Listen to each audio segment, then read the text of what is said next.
Hey, what's up, guys? It's Dan from UnitedQ. It's Wednesday, which means we have another awesome podcast to get you over hump day. I'm here with my co-host, BBQ Forte. Hello. And we are brought to you by BBQ, BBQ Gourmet, and Smokewood Shack, our awesome sponsors.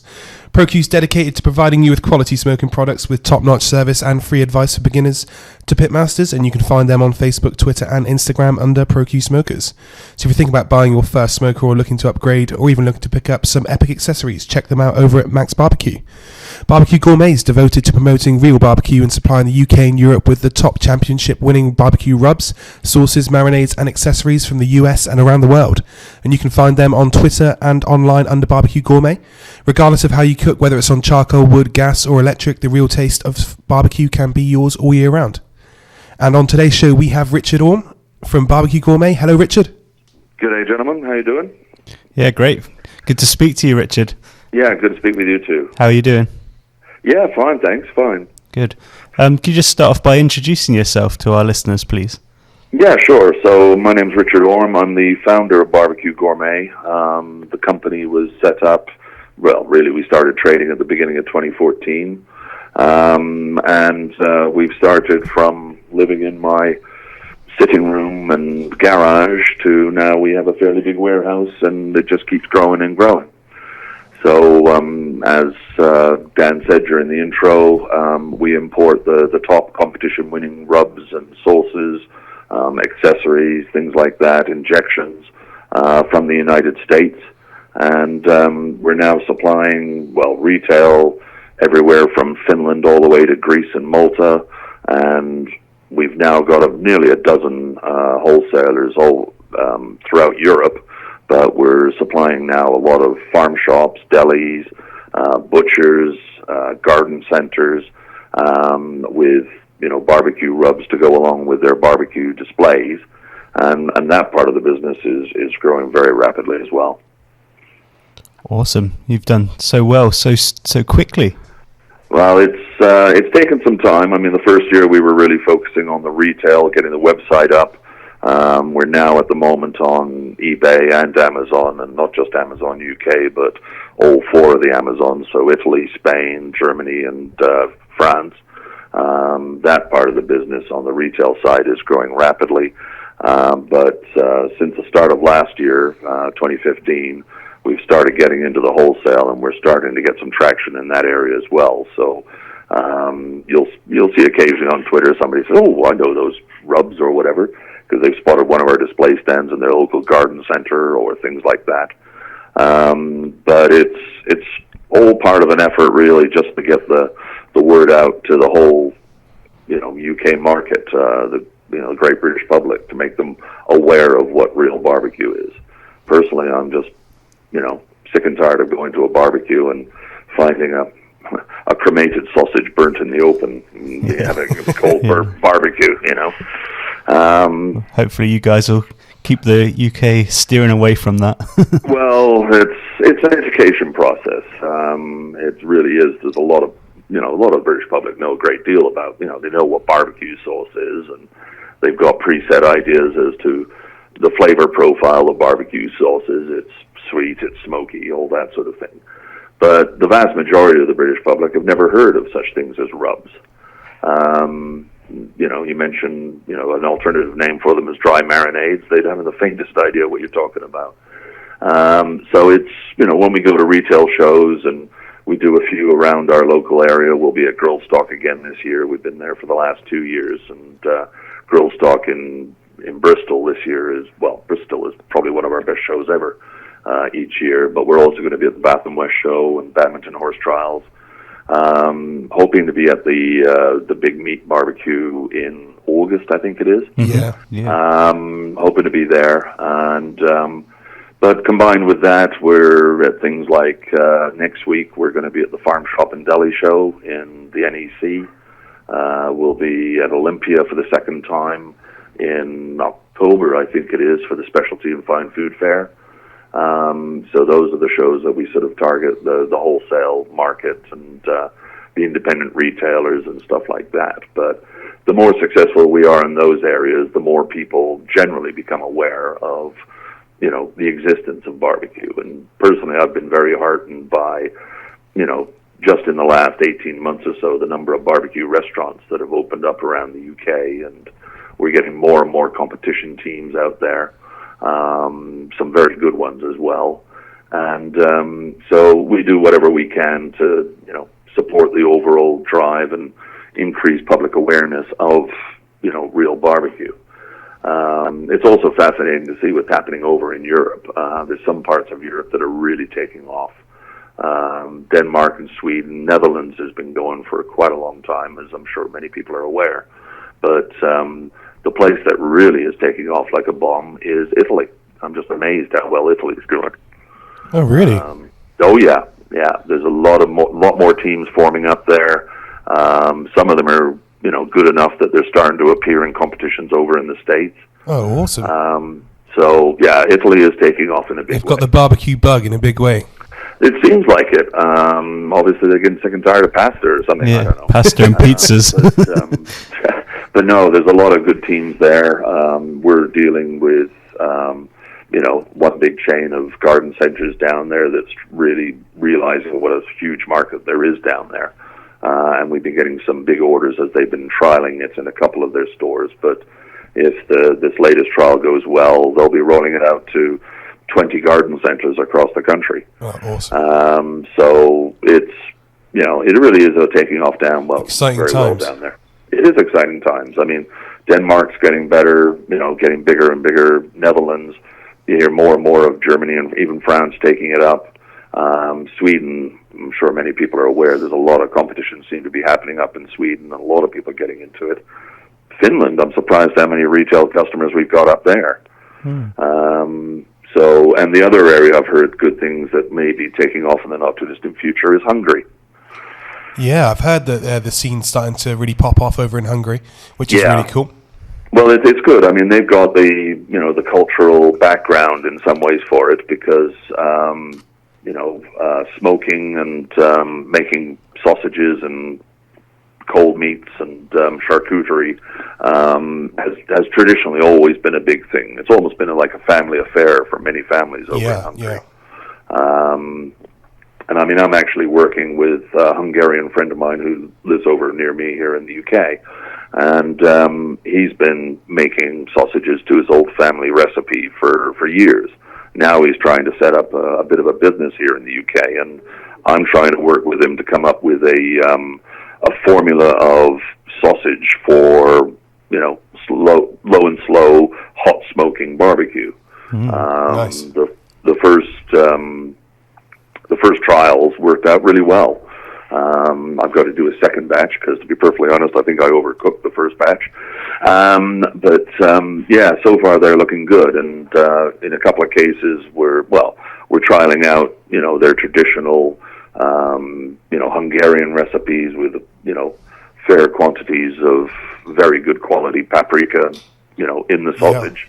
But we're also trying beef sausages and combinations between beef and pork, some including some of the Oak Ridge barbecue range of rubs that we carry.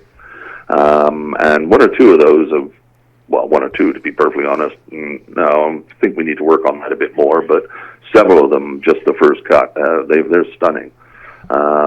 Beef sausages with, Black Ops brisket rub mixed in them. The Oak Ridge seems to just be blowing off around the world. Everyone seems to be absolutely falling in love with it. Yes, a lot of chat about it online all the time. Sorry, which one's that? The Oak Ridge, just the whole range. The whole Oak Ridge range. I mean, I know Mike Trump very well, and the range he produces, and I know how he works.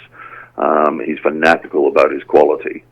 And some of the rubs he's producing, one of the premises when we bring something in, it's, you've got to be able to taste the meat under it.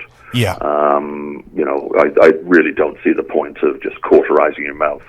But, I'm not a hothead, but I can eat, Oak Ridge's habanero death dust and their crucible ghost chili rub.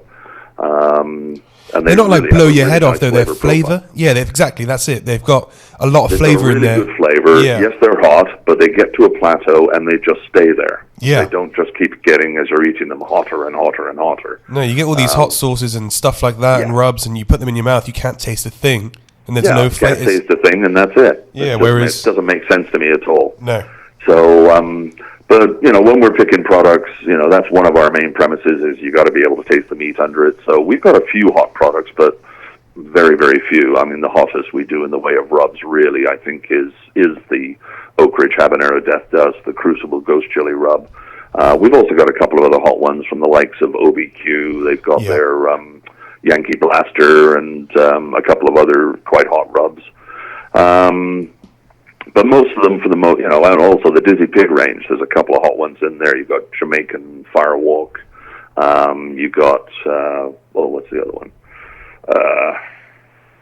Forgot the name of it, but that's quite a hot one as well. Not surprised you have such a large product range. I'm surprised you can actually sit there. Part of the problem, I forget the name.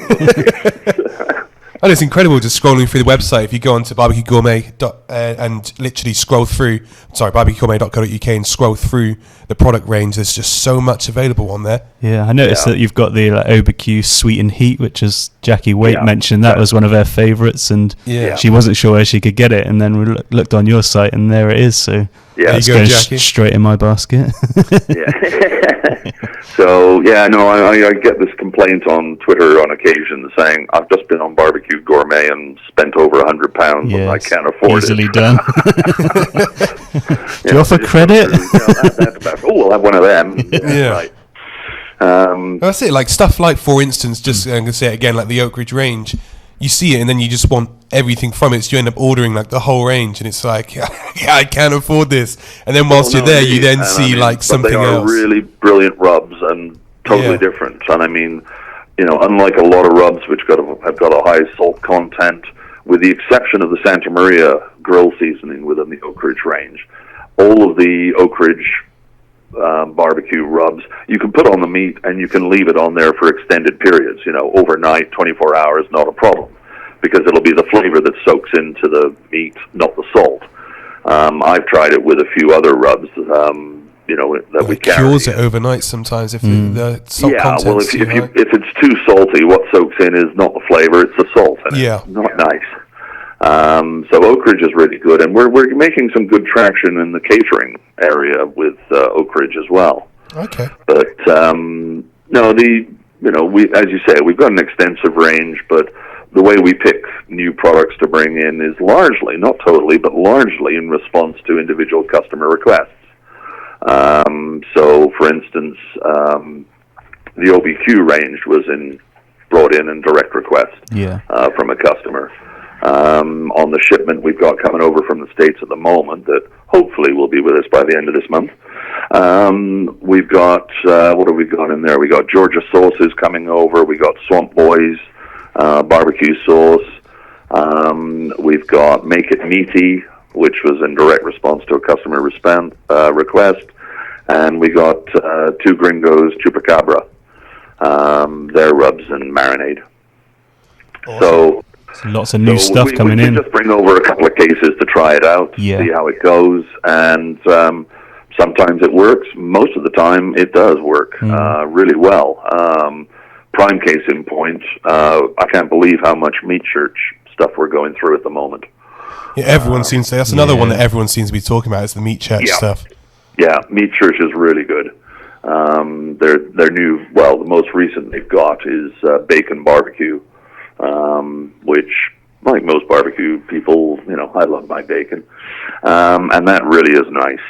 But they've also got some, right across the board. Their Holy Cow is excellent on beef. The labels are cool as well, aren't they? Like just having a photo of them, they look good, don't they? I mean, D's nuts and stuff like that. I'm trying to explain to the public, where are these stupid names like Pig's Ass Rub, where they come from. And they're always, for most people, they're worth a giggle and all the rest of it. But I explain that, these are rubs that, for the most part, almost solely, they're developed in competitions in the States. And when a team comes up with a formula that starts winning them, calls and competitions, they think, okay, well, maybe we're on a winner here, and that's when they bottle it, give it a silly name, and I import it. So there are some really good ranges amongst what we've got, and there'll be a bit of change based on customer demand over time. We'll cull the odd line because that hasn't been moving so well, and we'll bring something in as a replacement. I mean, the next shipment we get from the States, I think I'm going to be looking at bringing in the Victory Lane rubs. Yeah. I've heard very good things about the Victory Lane stuff from the States. Yeah, you see, again, like in social media, you see a lot about the Victory Lane stuff. A lot of people are posting some really good results with the Victory Lane range, so that'll be really interesting. Yeah, so won't be this shipment, but the next one we do, and to be perfectly honest, I can't say exactly when that will be yet, but the next shipment I'm really hopeful we'll have some Victory Lane on there. And we'll probably bring over the entire range. Cool. But the other thing I'm also noticing is a lot of the bigger suppliers, or the well-known suppliers over there, they're constantly expanding their range. Cosmos Q, for instance, has got about 3 new sauces and rubs and injections coming over. Butcher Barbecues just added about 4 or 5 more products to their range. Meat Church has just come out, I think, with 3 or 4 new injections. So yeah, I saw that. I think there's 3 new injections that I saw the other day. Meat Church is brought out, which is looking pretty cool. Yeah, and people like Big Papa Smokers. I haven't loaded it up on the website because they only arrived this week. But they've got a new beef injection out, which I think is called Cattle Prod, and they've got a new beef rub, which is Cash Cow. So those will be going up on the website shortly. But the other big area that we see a lot of movement in, butt rub is still one of our best products. I mean, that's been around the UK for 4 or 5 years now. I think Ty Mac was saying that's his favourite still for pork, just in general, is the butt rub. It is good. Yeah, it and is I mean, fantastic. The thing with rubs like that, it can be quite a salty rub, but as Ed Gash always says, is if it's too salty, you're putting it on too heavy. It's excellent in that you put it on lightly, you get flavor. Put it on heavier, you get flavor and heat. There's a few rubs like that it works very well. And Santa Maria from Oak Ridge is the same way. It's a very good grill seasoning, but you will get some heat out of it if you put it on fairly heavy. I'm really there's a lot going on there. To the warehouse at the moment and saying, okay, what else have we got? Real interest. Well, with the injections, Richard. Sorry to take you back just to the injections. I've personally, I've never bought like an injection specifically. Like, do they come as a liquid that you inject, or do you have to mix them up yourself? Or it varies. Sweet Smoke Q, they actually sell bottled injections, which you can dilute as you like, or I've used them in the past as they come. Yeah. But they have what they call pork juice and beef juice from Sweet Smoke Q. And Sweet Smoke Q is another very successful team over in the States. And they've got a couple of sauces, but it's mainly their injections that sell. Those are liquid, but the likes of Butcher's, Wicked Q, Cosmos Q, those are all powdered. Okay. So you basically mix them up with either juice or water or whatever else you want to add in them. As I learned at the weekend during the Bunch of Swine's barbecue class, you got to remember to refrigerate them because it thickens them up. Before you inject. Yeah. Good, I missed that. I was actually, we were both invited up to do a little bit of recording at the Bunch of Swine's barbecue competition class. And unfortunately, I wasn't very well at the weekend and just didn't quite make it up, which is a shame. But luckily enough, Ed and Emma have been kind enough to invite us up to the next one, which is in June. So, is it June? It is in June, isn't it? Yeah, I think it's 25th, 26th of June is the next class. Yeah, so I'm really looking forward to that. Seeing all the feedback so far that's been flying in from everyone that attended the course. From the course we did last year and this course, this weekend has been great. We are really stoked with it. It's a really good 2-day course. We had 13 people in the end on the Saturday and 10 for the Sunday. The Saturday is a backyard barbecue class, so that basically covers everything. So, and I do the organizing for the class whilst Ed and Emma do the teaching, which is definitely the proper split of responsibilities. Because you don't want to switch around. Instructed by me, so on the Saturday, what we tend to go through is, it's a bit of death by meat in some ways, because Ed cooked 11 different meats on the Saturday. Yes, please. Yeah, and I was telling everybody, pace yourselves, guys. When the first meat came off, when he's messaging me, did they? They did not. No way. When he's messaging me and he was telling me everything that was going to be available, I was like, oh my god, this is you're gonna have to wheelbarrow me out. It really was awesome.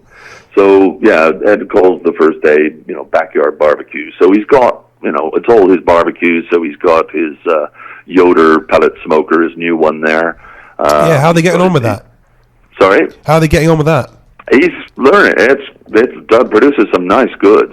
It's a bloody heavy thing, I know. I helped shift it. Yeah, I was wondering how they're going to get that around Europe on the road. It's going to be a bit of a tough one. Well, he's got his trailer now, as I understand it. He'll be able to tell you more about it, but he's got a trailer now. So, but no, the pellet smoker did produce some really good stuff, and he's got a big ceramic egg monolith. He's got large and a small WSM. He's got his backwoods. He's got a couple of kettles there. So across the whole range, all the different types of barbecue that are available basically on the market, he covers them all during the class. How to set up the fire, how to regulate the temperature. He had an ugly drum smoker as well. So got a bit of everything there, basically. Everything you probably have. He covers the full gamut, really, of all the barbecues that are available there. Awesome. And that went down well. So, how to start it, how to control the temperature, all the preparation of the different meats. So the first day is, watching closely and obviously tasting everything that's coming off, and, everybody's breaking out in a meat sweat by the end of the day. And then the Sunday is advanced and competition techniques, and Ed and Emma take you through the main four meats of KCBS. So, brisket, ribs, pork, and chicken, and shows you exactly how they prepare them. And there's no one really better for it. I mean, those guys, Mudger Swines and Miss Piggies, are both absolutely smashing it around Europe in the KCBS competitions, and even in the US, which is awesome to see. They're really, really taking it to them. So there's no one really better you can learn from. Oh, yeah, indeed. They really know their stuff. And I mean, Ed's done, both Ed and Scott at Miss Piggy have done extremely well around Europe and the States. But I think Ed's 7th place overall in the American Royal last year is just phenomenal. Yeah, that was the Kansas City one, wasn't it? Oh, that's like the big one. Yeah. And, I think he'd done very well, like 12th or something like that previously in the American Royal, and I think the Americans put it down as a bit of a fluke, but I'm sorry, going back again and getting 7th, hey, that ain't no fluke, That's phenomenal. It's great work. Yeah. But then Grillstock, they're like grand champion. Yeah. How many years have they been doing that? Well, they're not doing. I understand they're giving everybody else a chance this year. They're not doing Grillstock, but I think they were grand champion at Grillstock for the last 4 years. Is it? Yeah, I think so. Fair enough as well. Because I was speaking to. We were both speaking to John for Grillstock. They had 130 teams apply this year, so it's incredible to hear that many teams. 130. Oh, I hadn't heard that. That is really positive. Yeah, I'm really pleased to hear it's a shame, that. really, that there's not much more going. I mean, obviously we've got the big meat. There's not like a real load of competitions available in the UK, so hopefully that will change over the next couple of years. There'll be some more events for them to compete at. But John was saying they had about 130 teams apply, and they tried getting some more space to accommodate everyone, but just got as much as they can get now. Yeah, it just wasn't possible in that location, which is That's the problem. I mean, Grillstock in Bristol's got a really good location. Yes, right on the harbour side. Good parking, good transport, all the rest of it. I tend to agree. I mean, it's a pity they can't sort of move it into the middle of Millennium Square or something like that, but you're dealing with Bristol City Council there, so hands are tied, I think. A certain amount. I mean, it's a shame that there is such limitations on, but I hadn't heard that 130 separate teams had applied. I think that's amazing. Yeah, it just shows how popular it's becoming. It really is, and see, when they started out, they were kind of scraping together friends and family to make up the teams, and now there's so many they can't fit them all in. And the other thing I love when I see a competition like Grill Stock or elsewhere, or Q on the Canal a couple of years ago and things like that, is that there may be one main person of that team or whatever, but no, if you you want a bit of experience, come down and work with us, for the weekend. And the teams are really supportive across each other for the most part. Bugger, I forgot that or whatever, and oh no, here, have ours, or use ours, but bring it back, that sort of thing. But it's a really good community. It's one of the regrets I have about the likes of Grill Stock, because Grill Stock is just so busy for us.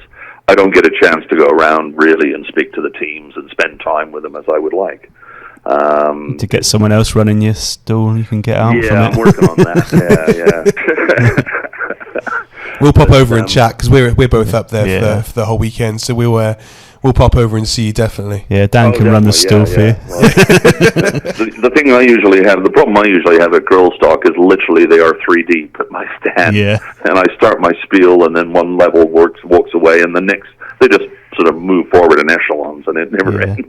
Just I'm not complaining at all, but put it this way, I'm making arrangements so I can see the headliner act on Sunday at Grill Stock this year. Yeah. But, the whole area of barbecue is just, I just love it, and I love the people that are in it, and it's just really taking off well. And it's a really friendly, fun community. We found that it's just like it's like an open arms community. Like, all these people just come in, and then like it's like your best friends before you know it. All these people, everyone's so kind, everything's so open to share. There's none of this like sort of closed doors. Oh yeah, no, don't want to share any of my secrets with you. There's a lot of openness, and it's great. It's great to see something develop like this in this way. Yeah. And anybody, my reaction or my observation is, particularly when I'm at a retail show, for instance, if something like the Bath and West show. We don't cook. Whenever we're at a show other than Grill Stock, where you're preaching to the converted, we tend to cook samples. Very simple. We just use, chicken thigh fillets, and we sprinkle them with a rub and cook them on an electric Weber grill. That's all we're allowed to use in most of the locations. And the public walk by and they say, "What the heck's this?" Well, just try a bit. And I just love watching the expressions on their faces when they taste it. And particularly the kids. The kids are amazing to watch. Awesome. And, to be perfectly honest, sometimes they can be a pain, because they keep coming back for more. More. There's been a couple of shows out, I sort of see them, sort of 50 meters away as they're herring back down at us for more chicken. I say, "Go away, yous."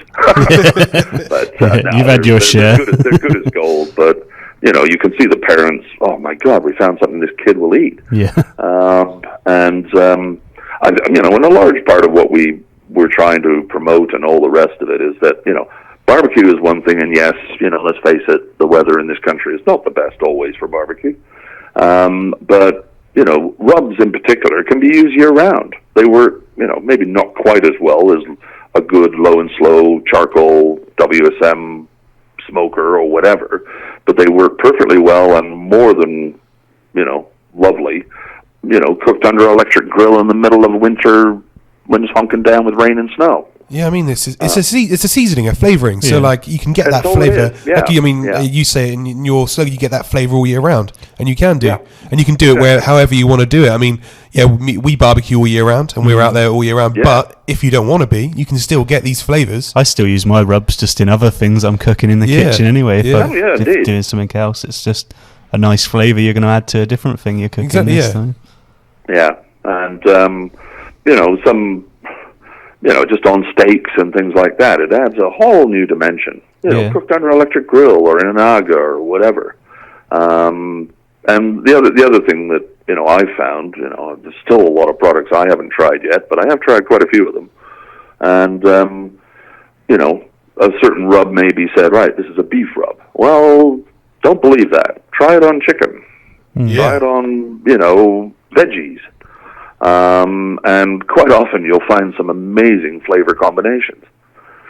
And it really is a case of experiment. And again, you can mix rubs as well. You can take a bit of this and a bit of that and mix them together and get a completely different flavor profile, which is awesome. It's all about trying it and down to your taste. So even like you were saying about using, like, for instance, using a teaspoon or a tablespoon of a rub, like, it gives you different flavor profiles and makes things come out a bit more. But also, at the same time, you take a teaspoon of this and a teaspoon of that different one, and you mix them together. Again, you've got a completely different flavor profile again, and it's add them to a sauce or gravy or something like that. You can really do anything with these flavors. And again, like when I make burgers and stuff, I quite often put like a rub in the burger mix, as well, and then sprinkle it on the outside, and then again, like when I'm actually constructing the burger, and like sprinkle a little bit of the dry rub, or like again pulled pork. I rub the outside of the pulled pork, put it in, and then when I'm serving it, a bit of that dry rub actually goes back into the roll when I'm serving it. And it's like it's all these different flavors and different layers of flavoring things, and it all comes out a bit different. Yeah, and most people. This is the thing is most people are totally unaware of that. So and there's other applications. I mean, most of these rubs, not all by any means, but most of these rubs are, less than 5 calories a serving. I mean, if you know anybody who's on Slimmer's World or Weight Watchers or anything like that, where they're basically living off skinless chicken breast for the rest of their lives. At least it can be tasty skinless chicken breast. Exactly. These are the things that you can put on with no penalty points, I think they call them, at all, to, provide a bit of variety and perk up your culinary life. There's all sorts of aspects to it. Yeah, I think you've even got like a whole market in itself just there. Oh, indeed, it's huge. It's huge, and I find new areas trying it. I'm amazed also how much we're starting to see people really getting into the good sauces. Things like Blues Hog, where we've got 3 pallet loads coming over on this shipment, the amount we're selling now. And that's catering. A lot of these restaurants are starting to say, hey, we need a decent barbecue sauce. Well, yeah, you can get all sorts of sauces that people say are barbecue, but, you take Blues Hog Original and Tennessee Red and mix it, I don't know, 60-40, 50-50, something like that. You've got a totally different profile of sauce, and I can tell you it's gorgeous. Wow, sounds awesome. Absolutely delicious. So we're moving a lot of Blues Hog now, which I'm really pleased about. It's keeping up with demand. I mean, I think we're down to 2 jars right now. Really? That's one for me and one for Ben. Get these in the basket quickly. And 1 Tennessee Red, and that's it. Till this next shipment arrives, which is a pain. Yeah. But, so for you, are there any what for you the biggest underestimated rubs or sauces? Do you have any that you stock that you feel are amazing but that aren't quite being ordered as much as the rest of them? I would say the one range that I really do like, and I think they're amazing, but I have to be honest, they're not cheap because they're not cheap to us. Yeah. And that's the Dizzy Pig range. Okay. Dizzy Pig, I mean, I reckon they're raising the stakes, spelled S-T-A-K-S. Yeah. Sorry, S-T-E-A-K-S, is just the most amazing steak rub. It's my absolute favorite at the moment. And I do keep trying others and all the rest of it. Santa Maria from Oak Ridge used to be mine, but I've had to be upfront and say, sorry, no, Raising the Stakes is taken over. It's a gorgeous rub. But they've got so many, really good flavors right through there. They're cowlick steak and brisket rub. You got Red Eye Express, which has got a real strong hint of coffee in it. That's a really good range that I don't think people fully appreciate, but it is a premium range, and unfortunately, it comes with a slightly premium price compared to the others. Yeah, no, it's the thing is that people are willing to pay for good quality products, and that is I think that's what's becoming very apparent in the world we live in now, is that people want good quality everything, and especially with what we're eating, everyone wants to know the full story, and they want to know about where it all comes from and everything like that, so they're willing to pay for a good quality product. So stuff like the Dizzy Pig range is something that I'm sure people will be very into. Yeah, I think it's growing, but it's, as I say, the price point is a bit of a problem. But I absolutely love that range. Well, maybe now they've heard it from the man himself that it's a great one. They'll get ordering. Well, let's hope so. But let me see, what else have we got here? It's a good one. There's a pineapple head. There's one. Sorry, say again? One of the Dizzy Pigs called Pineapple Head. Yeah, no, that one is a favorite of mine too. I should have mentioned that. That sounds really good because I make a pineapple upside down cake. As far as I'm aware, it's the first ever dessert rub. I've never seen a dessert rub. That's a new for me as well. Yeah, I'm intrigued by this one. This thing is designed that what you do is you basically take pineapple head and you sprinkle it on slices of fresh pineapple and then grill them. And I'll tell you what, on with a nice vanilla ice cream, it's absolutely gorgeous. I think the simplicity of pineapple on the grill is that, I mean, that's like one of the most overlooked. That is just delicious anyway. So I imagine with this as well, I mean, that could be a completely new element to it. So I mean, you can taste some spices, like there's a bit of cinnamon, nutmeg, and pineapple head, but there's also a bit of chili. Yeah, well, chili and pineapple goes together really well. Yeah. And the two really work together well, and complemented by, in my view, a good vanilla ice cream. We're going to be bankrupt by the end of this interview. Yeah, I've got four things in my cart so far. Yeah. I've got to get this. I've got to try this in my pineapple upside down cake. This could add like a whole new dimension to that. That's an excellent idea. Yeah. I hadn't thought of that. You're quite right. Yeah. I think that would be absolutely awesome, a pineapple up down cake. Yeah, that's definitely. I've got 4 different things in my cart so far. Now, okay, cool. I've just moved on to the accessories page now. There's some quite interesting looking things in here. Yeah. I mean, on the accessory side of things, what we're trying to bring over from the States is the stuff that is not already available here in the UK and Europe. But the stuff that has got a really good reputation. Yes, we're bringing in a series of, it's going to be on this next shipment. It's going to be even more different flavors of wood pellets. Solid, pure wood pellets. We've got about, I think, 6 or 8 at the moment, but there's another 5 coming in, including things like pepperwood, I think it is, and corn cob. So there's some more pellets there. We've got another type of smoker, more like the box maize smoker, cool. Coming in from Amazon. We've got their 12-inch Amazon smoker tube that you can just stick on a gas barbecue. Or even a charcoal one, but it holds the pellets while you're smoking with it. We brought a couple of things that I saw and really liked when I was over at the Kansas City barbecue store. Things like pigtails, which are a very good way of just flipping meat on the barbecue. But those haven't been available. And the other thing was Jacquard tenderizer knives, awesome. Which Ed uses in competitions to get the bite-through skin. So we brought those over.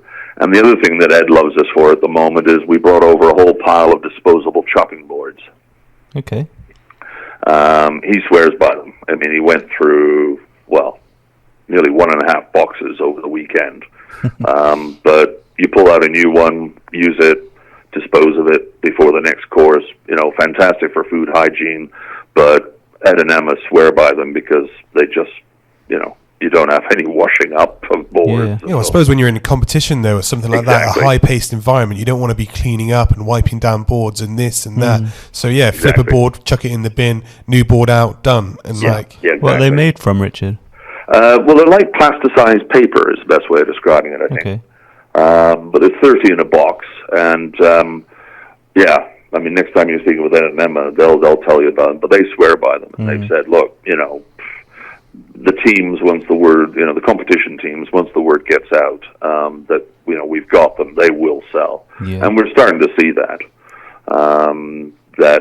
but they swear by them. Cool. They really awesome. do.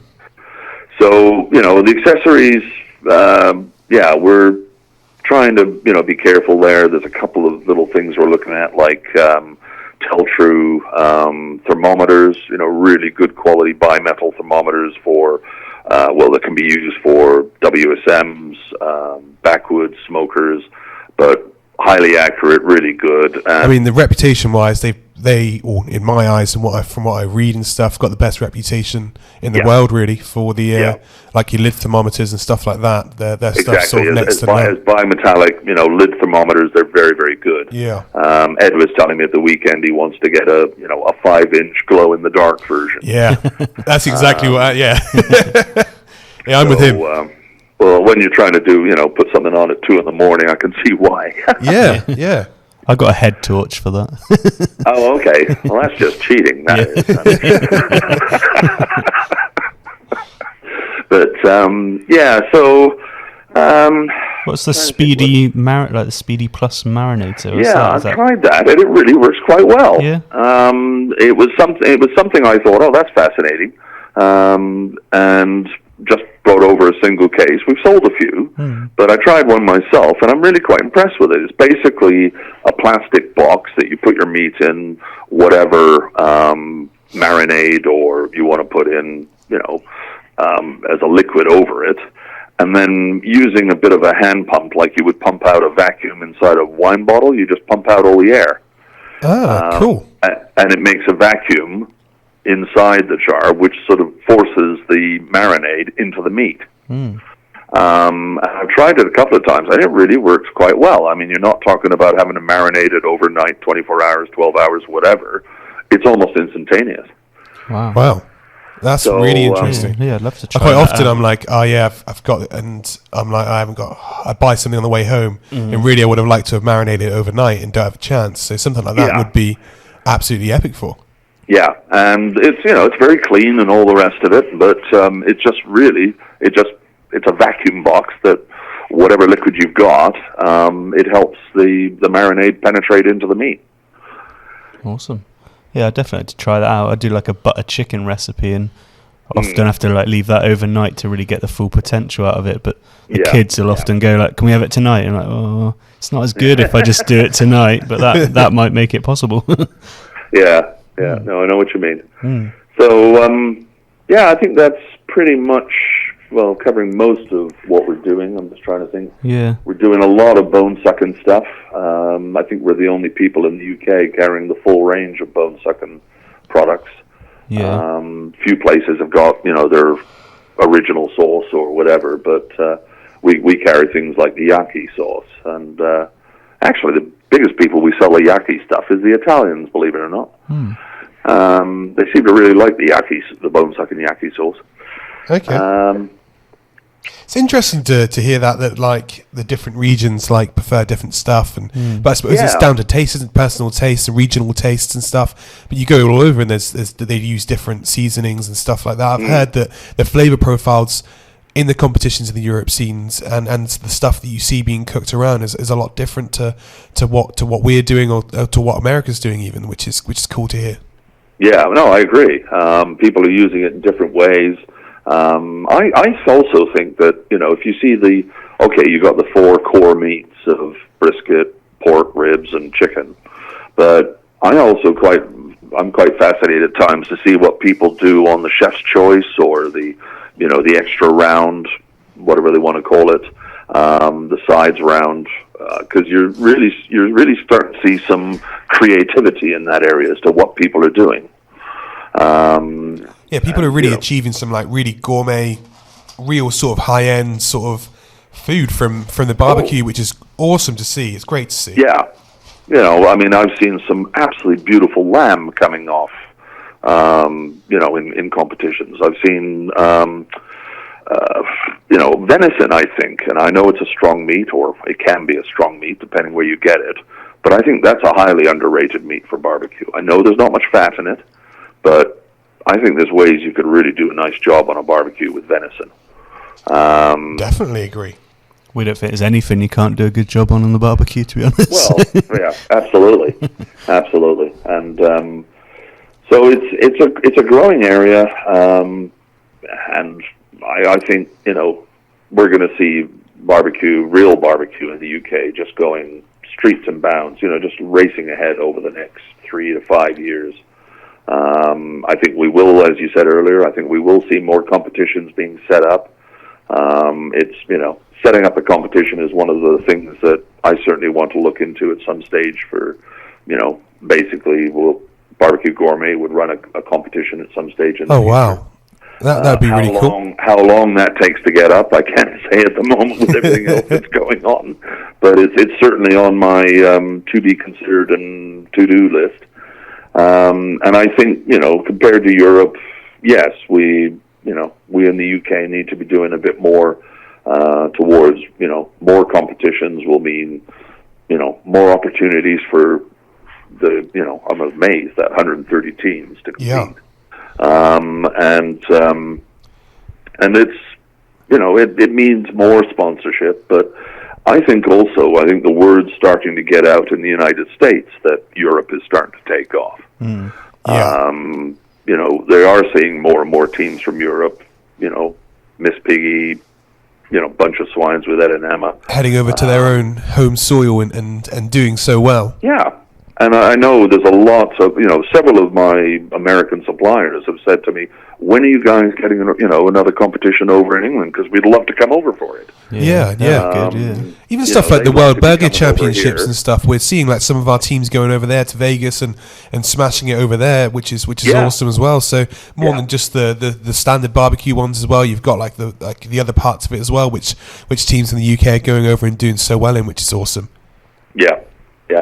And you got, going back to the Chef's Choice, I actually saw yesterday the Shank brothers from Oz uploaded a photo of their Chef's Choice they did, and it looked awesome. So it's like a Tasmanian double brie with soaked figs, toasted pecans, and a smoked honey, and it just looked absolutely phenomenal. It looked so like it looked like something you get in like a Michelin star restaurant or something. It looked fantastic, and they smoked it on like a small cedar plank. It looks like it looked really good. So stuff like that's just massively exciting. It's just great to see people really like pushing the boat out and trying new things. I've heard very good things as to how well the Australian is taking off with it. Yeah, it's massive there now. It's just becoming awesome. I was listening to Jess Prills talk about it, and she was basically like, they have a little bit more freedom, I believe, over there with their 4 categories. It's like a beef category, and you can hand in whatever style of beef you want to hand in. So that could be brisket, rib, like anything else you want to do, really. So, it sounds good. And I think the other trend that's interesting to watch is the number. If you're watching what they're up to on Twitter or Facebook or whatever, is the number of fairly big, prominent barbecue stars from the States that are basically traveling all over the world to do barbecue classes. Yeah. Harry Sue from Slappy Daddy, he was over in, I think, Singapore, a month ago. I think it's Chris Marks from Three Little Pigs Barbecue. He's been down in Australia giving classes. There's a lot of them starting to travel. Yeah, it's awesome to see. Awesome to see it just going so worldwide, and then to the point where actually the demand's there for people to be doing stuff like that. That's fantastic. And there's some, the other thing I find interesting is that there seems to be more and more associations, governing bodies, whatever you want to call it, whether it's WBQ, World Barbecue Association, WBQA, IQBN, you still got Kansas City Barbecue Society, of course, the European Barbecue Championship, or EBCC, whatever it is. So, there's a lot of people trying to organize things, and maybe slight variations on the rules on different competitions, but bottom line is they're all producing barbecue, and it's all edible. I think it's cool to have the different rules and different types of competition, though. I think that's a really cool thing. It gives a bit of variety. It gives maybe some people might not quite be into the sort of standard for cooks from like the KCBS comps, so it's quite nice that maybe another competition is doing it in a different way that they're more into. So I really like the fact that there are like all these different things happening and going on. It's exciting times. Yeah, personally, what I'd like to see from the point of view of originality, and this is purely a personal opinion, is maybe a few more competitions where the meats that are cooked are not dictated beforehand at all. People can put whatever they like in. It's got to be cooked low and slow on a barbecue or smoker, whatever. But, effectively a chef's choice competition. Yeah, wow. Yeah, that'd be awesome. And I think you could change the formula and say, okay, well, over the course of this competition, you're going to do 3 courses: a starter, a main, and a dessert. Yeah. And see what comes out of that. Yeah, definitely. It's kind of what I did when I was creating the Great British Barbecue Off. We tried to push it in a different direction a bit, and that will wanted to steer away from US barbecue a little bit and just keep it more British focused. Yeah. And the final episode, which hasn't been released yet, that is literally that. It's a starter, main course, and dessert. So okay, well, I'm looking forward to seeing that. Yeah, you'll see that coming up soon. Cool. So it's. One of the things I love about barbecue is that, okay, fine, yes, we've got our regional differences, just as they've got their regional differences within the United States. But overlying it all, worldwide, is, let's face it, we all love smoked meat. It's not just a regional thing, it's also, a worldwide thing. No, and where do we go if we just say, yeah, that's the best it can be? That is the only way you can do stuff, and that is it. Where does something go from there? Nowhere. It dies. So it's like you've got to give it like this. I don't know, just like the freedom to experiment, and it's really exciting to see. Yeah. No, I agree. Absolutely. It's I think there's lots of potential and all the rest of it, but let's face it, mankind's been sort of grilling meat for thousands, if not millennia. Of years, and hey, we've got to been doing some sort of innovation along the ways. Otherwise, we all be very bored with, burnt meat. So no, I don't think there's ever going to be an end to this. And I think it's exciting times for us all ahead. Yeah, definitely. Right, well, we are just approaching the hour mark, so I am actually going to step in. That went quick. Yeah, it does though. It's crazy because again, we're all doing what we love doing, talking about barbecue, but that's something we always say is that actually that hour just flies by.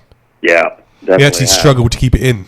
We're just like could just keep going all day. I think. Yeah, I'm like watching the clock reach the hour, and I'm like, oh my god, I'm gonna have to step in now. Yeah. But yeah, that's it. Yeah, thank you very much for coming on, Richard.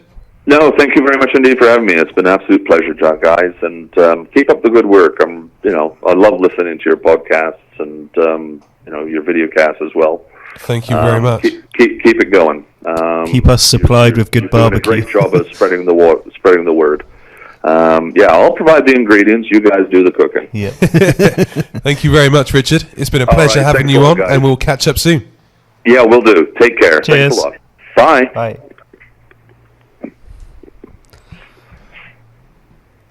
Awesome. Great episode. Thanks for tuning in, guys. We have recorded. Put it down.